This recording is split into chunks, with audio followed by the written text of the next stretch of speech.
Welcome back to the Dylan Shea channel. Still feels weird saying my name, really.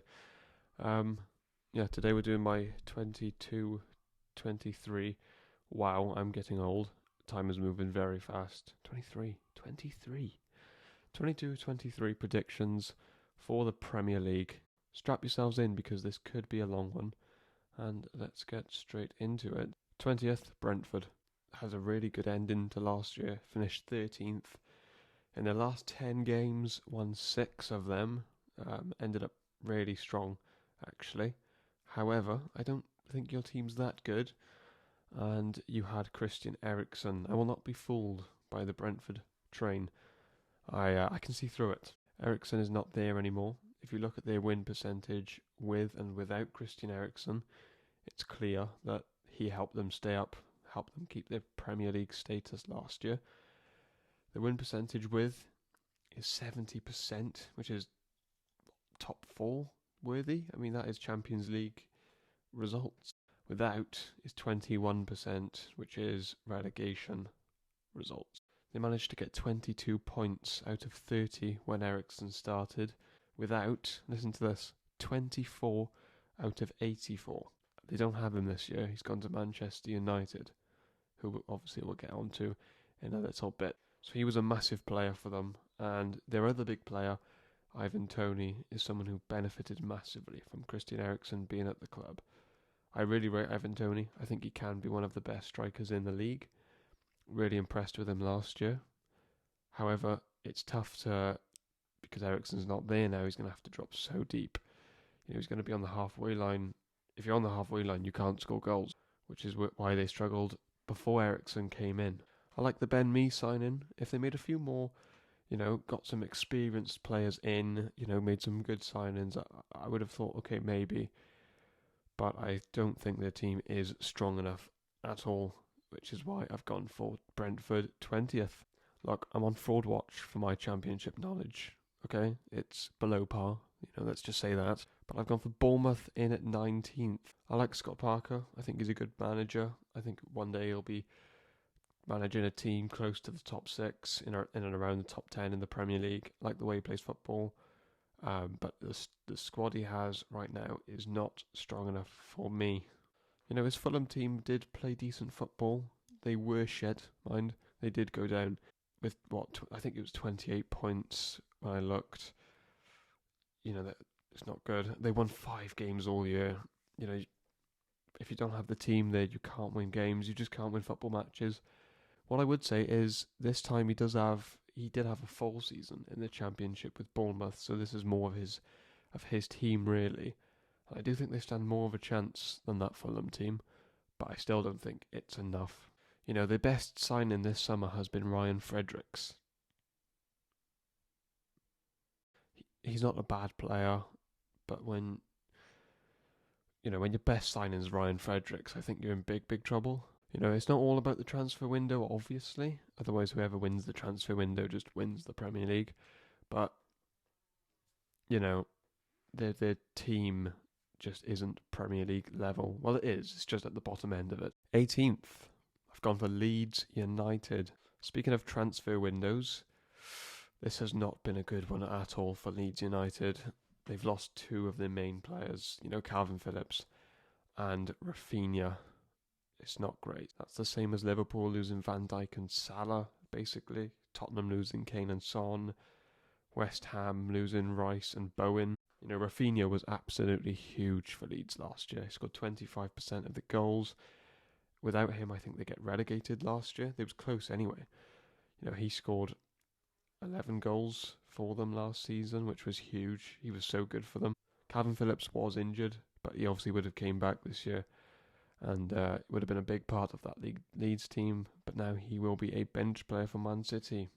They did look better under Jesse Marsch than they did under Marcelo Bielsa. They didn't look as crazy, and they did win more games. They won 4 out of their 12. It's not awful. They do have talented players as well. I do like Meslier. I do like Jack Harrison. I do like the new signing Tyler Adams. I think that's okay. Don't think it's mind-blowing, but I think it's an okay signing. A Champions League player, who's playing consistent Champions League football for RB Leipzig last year. He didn't score a goal all season. Is he a midfielder? If he's a midfielder, then fair enough. I thought he was an attacker. If you're not scoring a goal, it seems a bit worrying. They've got Joe Gelhardt, who I think could have a big year this year. I think last season we, saw the emergence of him. I did think he went missing at times in games, but I do think he's really talented. I think there's more to come from him, and he'll have to have a big, big season if Leeds will stay up. I'd say one of the most interesting signings of this window actually is from Leeds, is Luis Sinisterra, who they've signed from the Eredivisie. He scored 16 goals and got 7 assists as well. He did complete over 2 key passes per game, just to put that into context. Messi completed 2, and Martin Odegaard was completing 2.2. So it's quite impressive numbers. I think it's a good signing. I like it. It's clever business. But my problem with it really is I think he's going to have to hit the ground running if Leeds are going to stay up. I don't think there can be an adaptation period for him, which is what most players need. 17th, Nottingham Forest. Now, like I said, I'm on fraud watch for Championship clubs. So go easy on me, okay? But if I was to say which club that's come up from the Championship has the best feel factor around them, it's definitely Nottingham Forest. They've probably had the best window in the Premier League, along with some other clubs, but they're definitely right up there. Let's talk about Dean Henderson, the goalkeeper. I think that's a fantastic signing. He obviously had a spell like this with Sheffield United that was very successful. I think he's a quality keeper. Needed that move away from Manchester United. They've also strengthened their fullback areas. They never had Jed Spence, so technically they didn't lose him, but they didn't really weaken in that area. They've signed, is his name Omar? Is it Omar Richards? I don't know too much about him. Apparently he's a good player. But they've signed Nico Williams, which is really interesting. He's played really well for Wales lately. He's been really good for them. He's been playing left wing back, but I think he'll play right wing back for Nottingham Forest. And he was also really good for Fulham last year on loan as well. Let's talk about the key signing, the marquee signing though, Jesse Lingard to Nottingham Forest. What a signing. Unbelievable how they've pulled that off.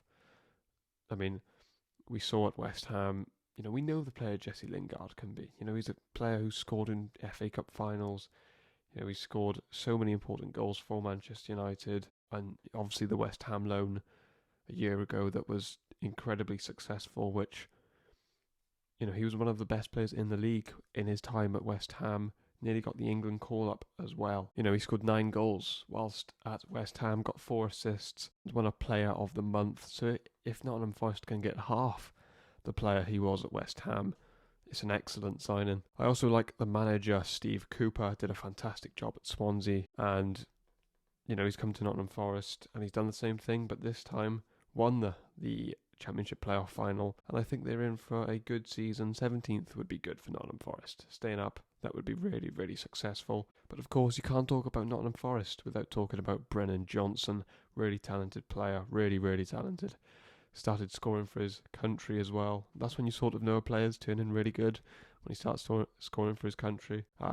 What a talent. 16 goals and 10 assists from him in the Championship. And he's a really versatile player, as we can play anywhere across the front three. I think him and Lingard, I think that could be a really good link-up. 16th, Fulham. Now, for some reason, I always think Fulham could stay up. I don't know why. I just have this thing where I think surely at this point you'll stay up. I say it every year. Well, every other year. Surely Mitrovic makes the step up. Fulham scored 106 goals in the Championship last year. That is just nuts. That's 32 more than any other team, which was 74. And Mitrovic scored 43 goals, 7 assists, broke Ivan Toney's record of, 32 was it, goals? Which was just broken the season before. This is crazy. Mitrovic scored 43 goals. Fulham conceded 43 goals in the Championship last season. So if they just had Mitrovic, just Mitrovic alone makes their goal difference 0. That is nuts. That is crazy. There are other reasons I think Fulham could stay up as well. Marco Silva, I think he's a good manager. I don't think he's anything special. I don't think you can look at his time at Everton. Everton and Watford are two teams that sack their managers consistently. The boards are a mess at those clubs. He's done a really good job at Fulham, obviously smashed the Championship. The team was way too good for the Championship. It'll just be interesting to see if they can do it in the Premier League as well. They've got some good players though. They've got Harry Wilson, who delivered in the Championship. He became that player we thought he could be in the Championship. The question is, can he do it in the Premier League now? I think he will. I think he'll do okay. I think he'll have a good season. They've got other good players as well. They've got Bobby Reed. They've got, I'm just having a look at my notes. They've got Adarobioyo, who I don't know too much about, but I'm quite sure he's a good player. I signed him on FM one time, and he was quite good. So we'll just go off that, really. And Babu screams of flop, doesn't he? He screams of being a flop. But I think he'll do well. Signed Pereira as well not from Man United, but the ex-Manchester United player. It's not a great signing, but it's okay, I guess. We'll see what his level is at this year. But I've gone for Fulham at 16th.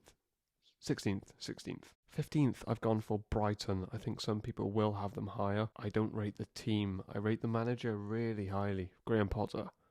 He's one of the best managers in the league. He'll obviously be a top 6 manager at some point. But I don't rate that Brighton team at all. They've lost Basuma.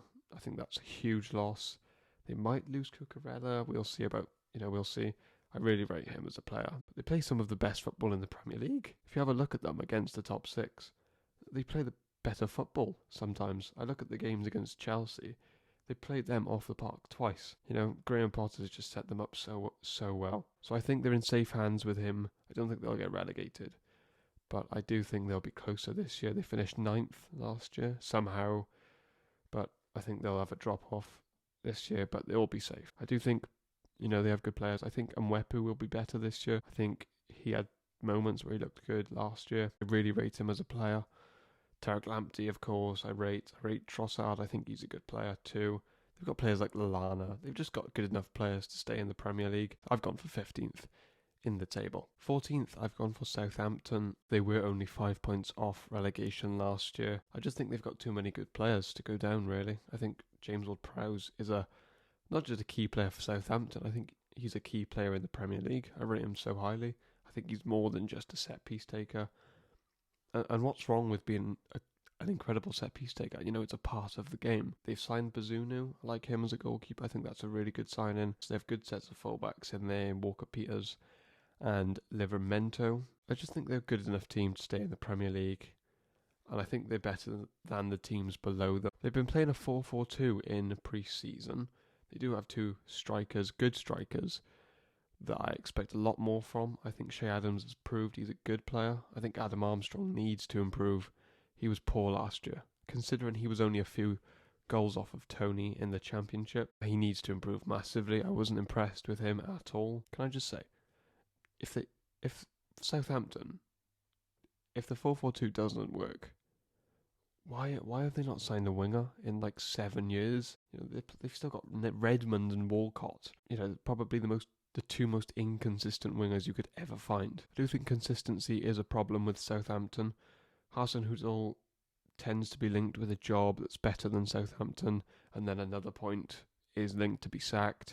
They are a very inconsistent team, Southampton. They go up and down quite a lot. I predict them to be inconsistent again, but I just think they're better than the teams above them. I think they've got better players. So I've gone for Southampton, 14th. Ooh, how close were Everton to not being in this team?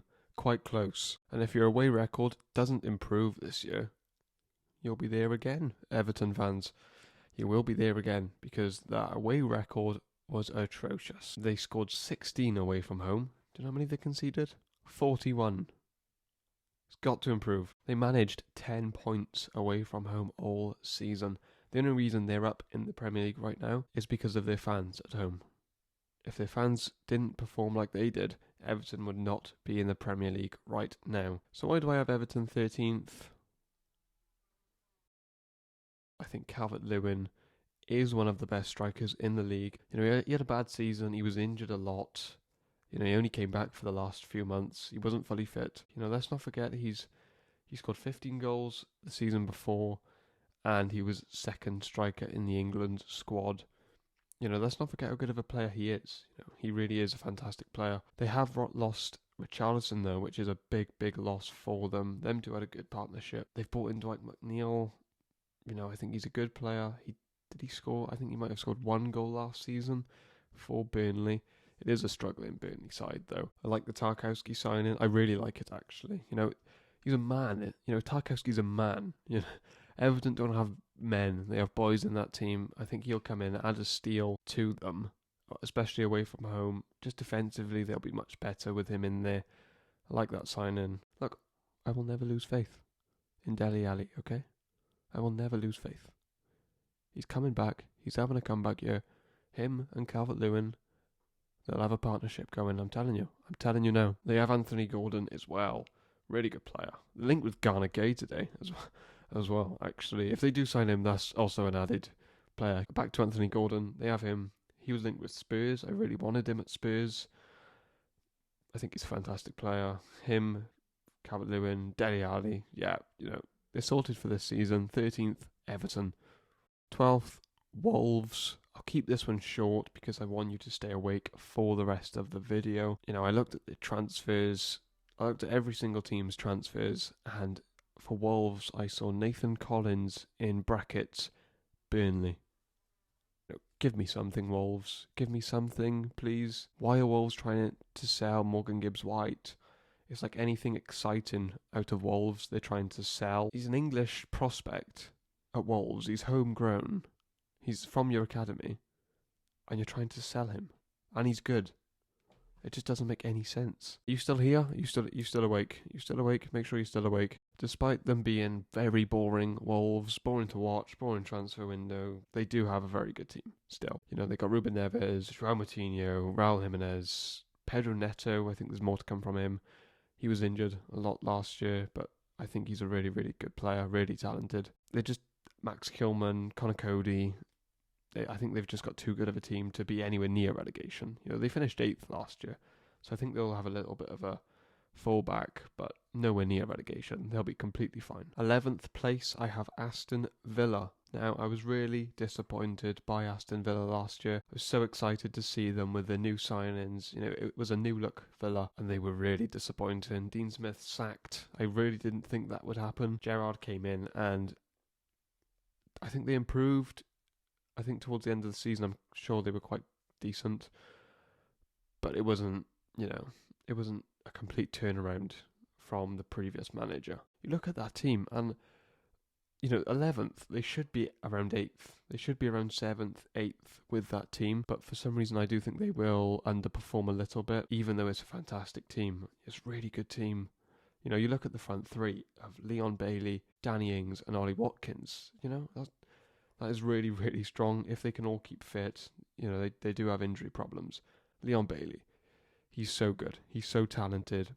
I wish he wasn't as injury prone as he is, because if he can stay fit, I really think Villa can push on for Europe. But with injuries and that, I do think they'll just fall back a little bit. Gerrard's business has been really good so far. They've brought in Lucas Digne. What a signing. Of course, Shambles from Everton. Again, they've brought in Kamara. What a signing. Could say one of the signings of the window, just to add to that strong team that they have. And it's a position that they needed as well. So that's good. And they've signed Diego Carlos as well. Villa, phenomenal business. Great window. Again, 2 years in a row. Should be pushing for 8th, 7th, around that.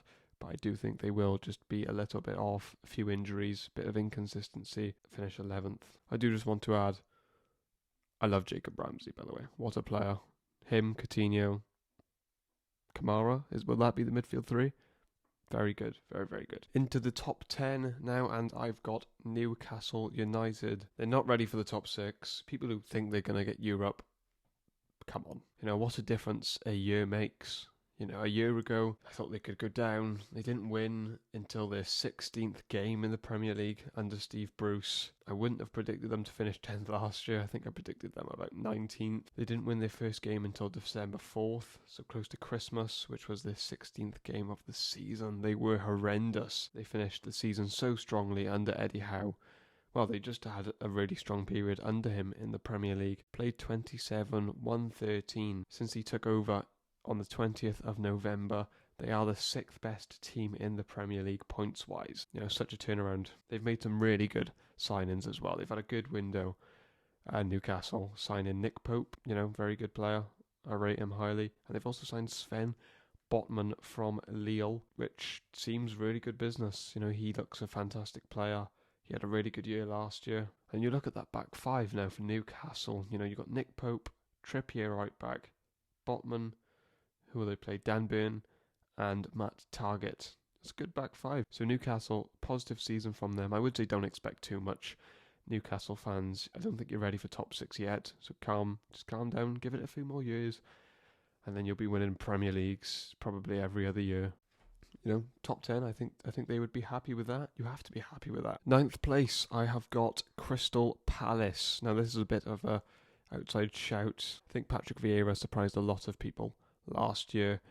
They had one of the worst situations in the Premier League. So many players' contracts were running out. They had one of the oldest teams in the Premier League. They then bought in players like Michael Olise, obviously Conor Gallagher, Guay, Anderson, had players like Tyreek Mitchell. Now they have one of the youngest teams in the Premier League. Business-wise, they've done really well. I like to call them Baller FC, Crystal Palace, Wilfried Zaha, Eze, and Michael Olise. It's a really, really strong attack from Crystal Palace. Eduard and Mateta up front as well, I really rate. It will be interesting to see which striker Patrick Vieira plays out of Eduard and Mateta. Because going into the season, I prefer Mateta. I like the way he holds the ball up. He's really technical. He's not just a big striker. He's really good with his feet as well. Really good at bringing others into play, especially players like Eze, Olise and Zaha. He can score goals too. He scored quite a few last year. But Eduard has looked really good in pre-season. Didn't really get that much of a chance up front. Often played on the left wing for Palace last year. On the wing for Palace last year. I think they have one of the best centre-back partnerships in the league in Guay and Anderson. Really comfortable on the ball, really good defenders. I would say set pieces have been a big problem for Crystal Palace. They're probably the worst team in the league, I think, for set pieces. So they need to sort that out. But the centre-backs, I rate them both very highly. Let's talk about Michael Olise. There's a star in there. There is a star. He is some player. He's only 20 years old. He's taken on the Premier League. It looked good last year. I think this year he'll be even better. I do have a few concerns for Palace, especially the right-back area. I would say that's a weak point. They got the Klein and Joe Ward. I'm not sure how far you can go with them two as your right backs. Also, if there is an injury to one of the centre backs, I do worry about that because whoever comes in will not be nowhere near the standard of Joachim Andersen or Mark Guay. But I do really like the Czech Decore signing. I think they could have done a bit more this window, but I would say that's about 3 transfer windows in a row now, summer transfer windows. That's been really, really good for them. No Conor Gallagher this year. I do think people will overestimate his importance to Palace. I think he was important, but they've got other really good players. And the Czech Decore signing, they've covered the centre mid position for him. But I think Palace's team overall is strong enough to cope with the loss of Conor Gallagher going back to Chelsea. Although I'm sure they would have wanted him back. In 8th place, I have West Ham. Now, the job David Moyes has done there has been incredible. I had him as my manager of the year last season. To get West Ham consistent European football, it's not an amazing team. It's just a good team. It's so organised the way he's organised it. They fight for him. He's just done a really good job at West Ham. And he's restored his reputation after, the Man United, Sunderland blips he had in his career. I think West Ham will stay around those European places. I think they'll just miss out this year. Obviously, they will be playing Europa League 2. They might focus on that a little bit. I don't know how much importance West Ham put on that trophy. They have better depth this year. I would say that for West Ham. They're going into the season with better depth. They've signed Flynn Downs in centre mid. If Soucek or Rice can't play, he can step in, and I think he'll do a good job for West Ham. They've also signed, marquee signing this, Scamacca from Sassuolo. I didn't hear of him before the summer. I saw it. It's the only name I've heard for 6 weeks. Scamacca looks a bit like an ASOS model, I won't lie, but had a really good year last year in Serie A for Sassuolo, scoring 16 goals. He looks like a good player anyway. I don't think he will tear the Premier League up. I'm not sure, you just don't know. But what I like the most is that he offers competition for Mikel Antonio. They've been dying for a striker, a backup striker, a starting striker, and that's exactly what they've got in Scamacca. So I predict a good season, another good season for West Ham, just missing out on Europe though, but staying around that 7th to 8th place. 7th, I think this one is a bit controversial, I'm not going to lie. Manchester United. They're quite an unknown entity this year with Ten Hag as manager. I just don't know how good they'll be.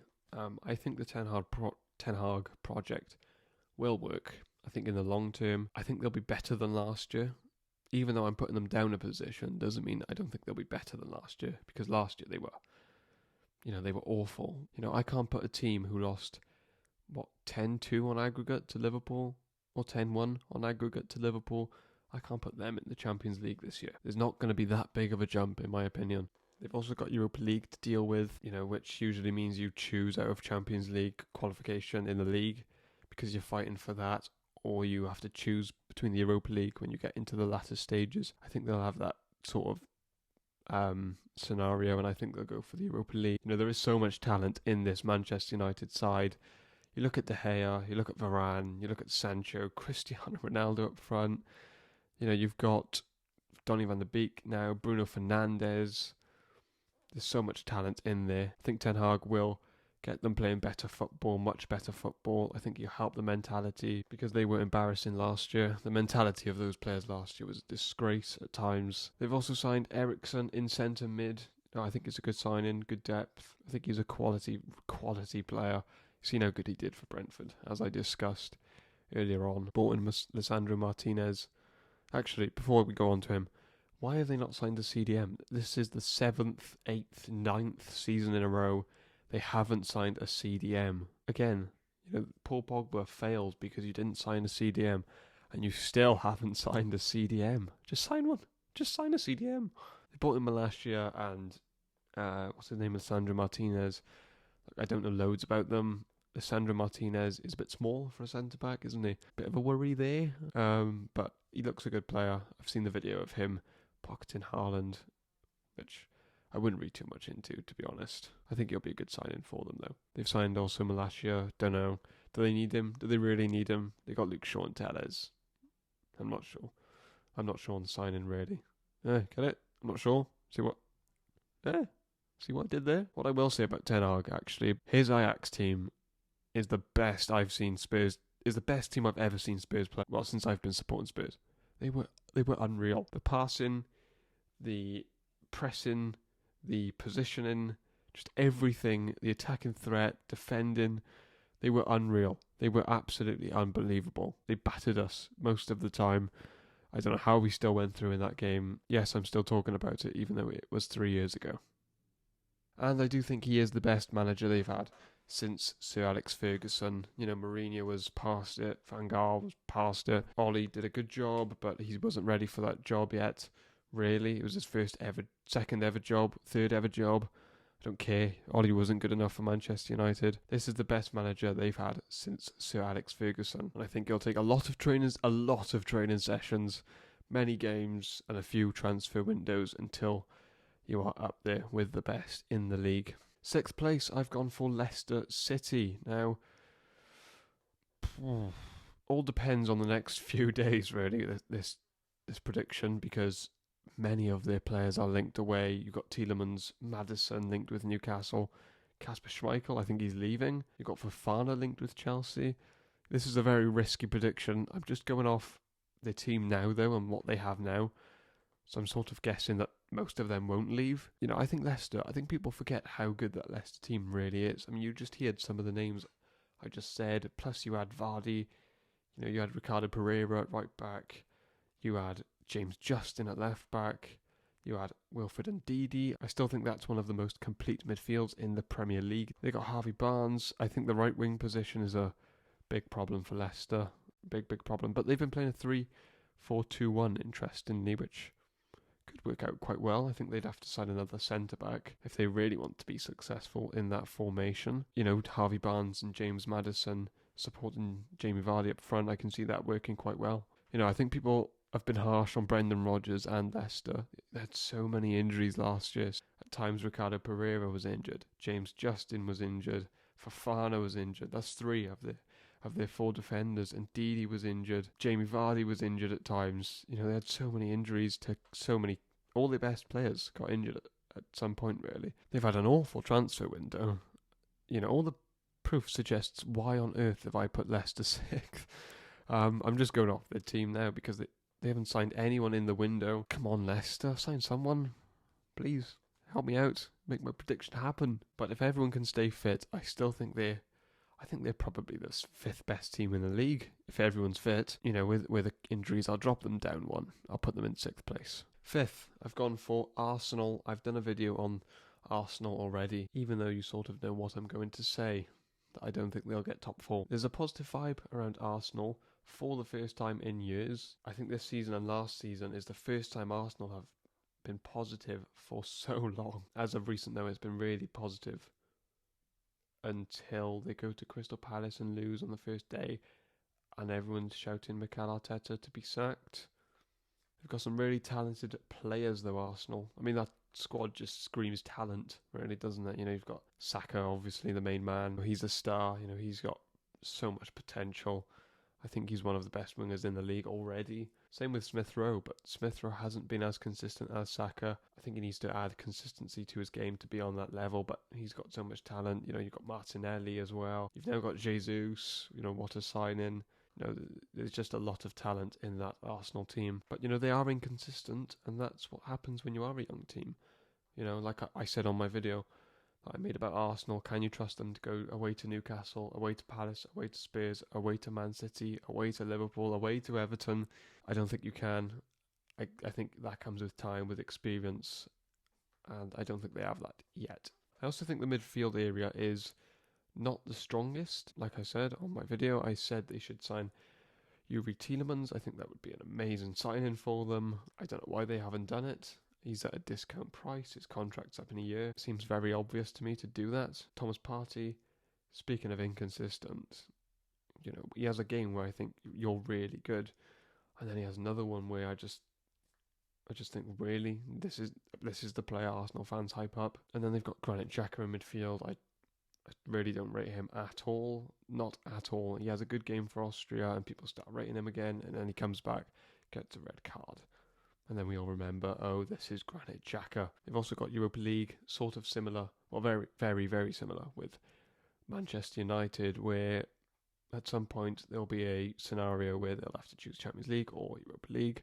I think they'll, like Manchester United, go for the Europa League as it's usually the easier option. But I predict a very positive, good season for Arsenal. I think they'll play very, very attractive football, some of the best in the league. I think their signings will be good for them. Jesus, I think they'll score quite a lot of goals. But I've gone for them just outside the top four. Before we get into the top four, if you could just like the video, please, you know, and press the subscribe button as well. That would be very, very appreciated. Thank you very much. In fourth place, I've gone for Chelsea. I've seen many people think they'll finish outside the top four. I've even seen they'll finish outside the top six, which is ludicrous. But, you know, I think we must remember that this is a very, very good team with a lot of very, very good players, world-class players, and they finished third last year. You know, they're not in crisis or anything. They're still Chelsea. They still have a brilliant manager. I still think they'll get Champions League football again. I've seen a lot about their front three, but Brozier?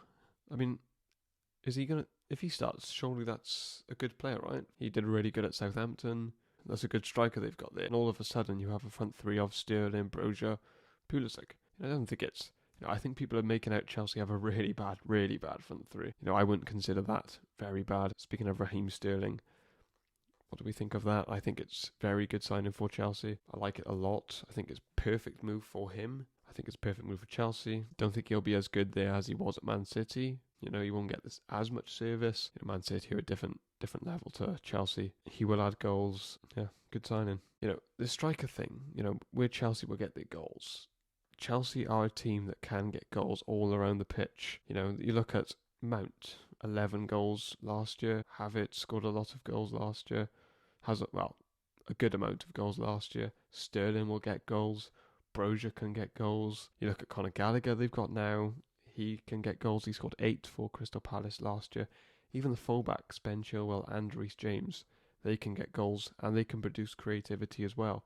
This idea that Chelsea will struggle for goals, I don't really buy it, because they could just get goals in so many areas. Even their defenders, Trevor Chalobah got 3 goals last year. Thiago Silva got 3 goals last year. That's 6 goals just from 2 centre-backs. I think Chelsea will be fine in the goals area. I do think they could sign a striker, but I would just play Brozier. Also, position by position, they're definitely still stronger than Man United and Arsenal, and even the team, I think they are a bit stronger, maybe 1 to 11, than the team I've got third. Who have I got in third? Have I switched it up? Have I got Liverpool in third? Have I got Man City in third? No, I've got Tottenham in third. It's boring, yes. I don't think there'll be a difference in the top 2 this year. I think they're just too strong. Now, one reason I have Spurs above Chelsea is because of the way they finished the season. They just looked on fire. Son, Kulusevski, Kane, best front 3 in the league in my opinion. In their last 10 games, they won 7, drew 2 and only lost 1, getting 23 points out of 30. And I'm also a Spurs fan, so I have a bit of bias. So there's another reason. If you look at the league table since Conte took over Tottenham, they are 7 points above Chelsea. They're in third, but the reason I don't have them pushing Liverpool or Man City is because they are 14 points off of them. Now, obviously it took a while for Antonio Conte to put his system into the players, but I still think they are just a bit off of Liverpool and Man City. I think they'll be closer than 14 points. I think they'll give a little bit of a challenge, but I just think still a bit off there. Look at the signings that Spurs have made. Bentancur and Kulusevski in January were huge. Bentancur, just a player who gave them so much calmness, made them press-proof in midfield, which is perfect for Antonio Conte. So Bentancur really is a perfect player in that system. And Kulusevski, wow, what a player.